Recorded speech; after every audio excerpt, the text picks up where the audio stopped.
நேற்றும் இன்றும் என்றும் மாறாத ஜீவிக்கிற தேவனின் நாமத்தினாலே உங்கள் அனைவரையும் வாழ்த்துகிறேன்.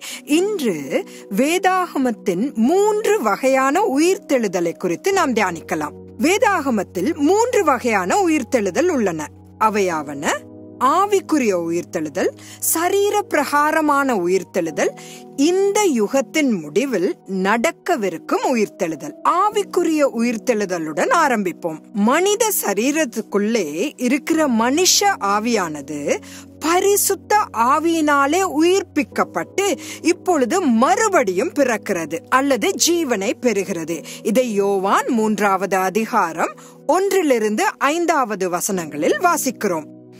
அக்கிரமங்களினாலும் பாவத்தினாலும் மரித்தவனாயிருந்த மனுஷன் இப்பொழுது தேவனுக்குள் உயிர்ப்பிக்கப்பட்டிருக்கிறான்.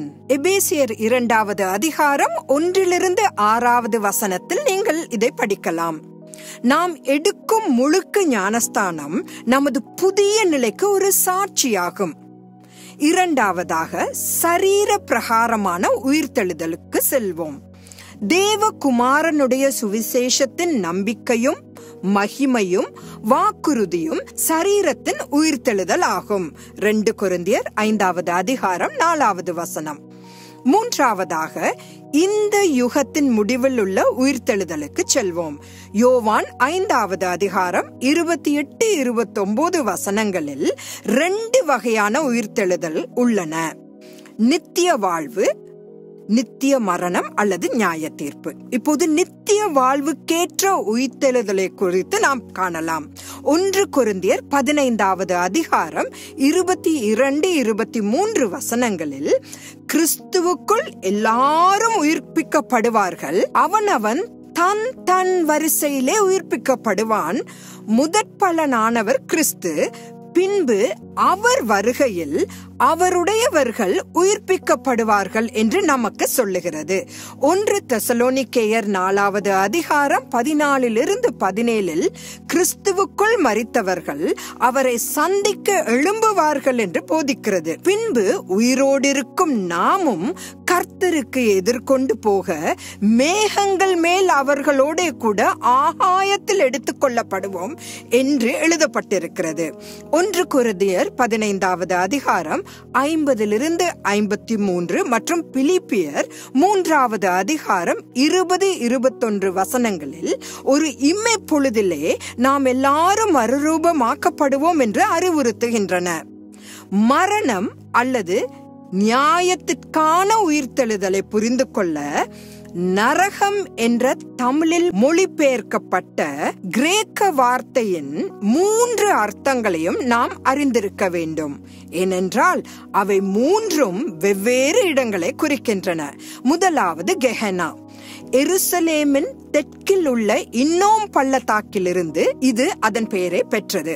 நகரத்தின் குப்பை கிடங்காக மாறிய ஒரு ஆழமான குறுகிய பள்ளத்தாக்கு தான் இந்த இடம். அதன் ஆழம், குறுகலான தன்மை, நெருப்பு மற்றும் தொடர்ந்து எழும்பும் புகை ஆகியவற்றிலிருந்து அது மரித்த துன்மார்க்கரின் எதிர்கால தண்டனையின் இடத்தின் அடையாளமாக மாறியது.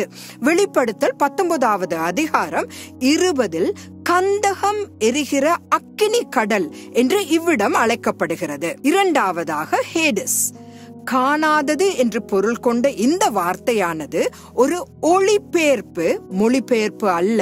நீதிமான்களாய் மரித்தவர்கள் கிறிஸ்துவின் உயிர்த்தெழுதல் வரையிலும், துன்மார்க்கமாய் மரித்தவர்கள் வெள்ளை சிங்காசன நியாய தீர்ப்பு வரையிலும் இருக்கும் ஒரு தற்காலிகமான இடம் என்று வேதாகமம் கற்பிக்கிறது. லூக்கா 16வது அதிகாரம் 19-26 வரையிலுள்ள ஐஸ்வர்யவான் மற்றும் லாசரு கதையில் இதை குறித்துதான் கிறிஸ்து போதித்திருக்கிறார். பழைய ஏற்பாட்டில் ஹேடிஸ் ஷியோல் என்று அழைக்கப்படுகிறது. அங்கு நீதிமான்களும் அநீதியானவர்களுக்கும் தனியாக பிரிக்கப்பட்டுள்ள இடம் உள்ளது. ஆகவே அவ்விடம் ஏற்கனவே இருப்பதை இதன் மூலமாக நாம் அறியலாம். இயேசு கிறிஸ்து சிலுவையில் மரித்த பிறகு எல்லா நீதிமான்களும் பரதீசு என்று அழைக்கப்படும் ஒரு புதிய இடத்திற்கு செல்கின்றனர். கிருபையின் காலத்திற்கு முன்பு எபேசியர் 4வது அதிகாரம் 8-10 வசனத்தில் கிறிஸ்து ஹேடிஸின் நீதியான பகுதிக்கு இறங்கி அங்குள்ளவர்களை உறக்க நிலைப்படுத்தினார் என்று வேதாகமம் நமக்கு சொல்லுகிறது. இதனால் சரீரத்தில் இல்லாத விசுவாசிகள் கர்த்தருடன் இருந்து உயிர்த்தெழுதலுக்காக காத்திருக்கிறார்கள். 2 கொரிந்தியர் 12வது அதிகாரம் 1-4 அப்போஸ்தலனாகிய பவுல் கூட ஒரு முறை பரதீசு என்று அழைக்கப்படும் 3வது வானத்தில் எடுத்துச் செல்லப்பட்டார். இறுதியாக டாட்டாரிஸ் என்பது ஜலப்பிரளயத்தால் தேவன் உலகத்தை அழிப்பதற்கு முன்பு பாவத்தினால் வீழ்ந்து போன தேவ தூதர்களின் சிறையாகும். 1 பேதுரு 3வது அதிகாரம் 19வது வசனம் 20வது வாசியுங்கள். கடைசியாக இந்த டாட்டாரிஸ் என்பது 1000 ஆண்டு ஆட்சியின் போது சாத்தான் 1000 ஆண்டுகள் பூட்டப்பட்டிருக்கும் இடமாகும். இதை வெளிப்படுத்தல் 20வது அதிகாரம் 1-3 வரை நாம் காணலாம். ஆகவே தேவன் வரும் பொழுது நாம் அனைவரும் அவரோடு கூட உயிர்த்தெழ வேண்டும் என்று நாம் வாஞ்சிப்போமாக. நம்முடைய வாழ்க்கையையும் அவ்வண்ணமாக நாம் நடத்துவோமாக. மறுபடியும் நாளை சந்திக்கலாம். ஆமென்.